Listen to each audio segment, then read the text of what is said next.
Dahil nakahalata sa operasyon, pumalag at tinangka umanong saksakin ng isang tulak daw ng droga ang isang police asset. Ang suspect at ang biktima ay magkabarkada pa pala. Nakatutok si James Agustin. Nagsasagawa ng surveillance operation ng isang police asset sa kilalang tulak ng shabu sa barangay Pasong Tamo, Quezon City kagabi. Pero nahalata siya ng tauhan ng tulak at pinagsisagawan siya. Pagpasok ko ng garahe, tinundayan niya ako ng saksak. Buti, nandun yung tropa.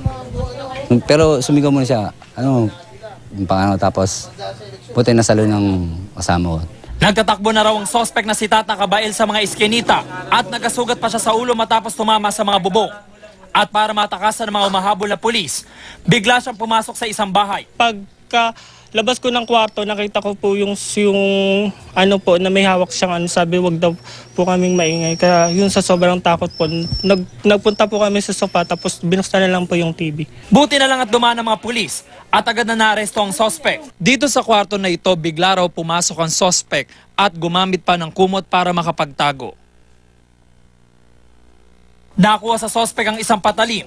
Nang kapkapan, may nakuha rin sa kanyang 4 na sachet ng umuni shabu at 2 plastic na may marijuana.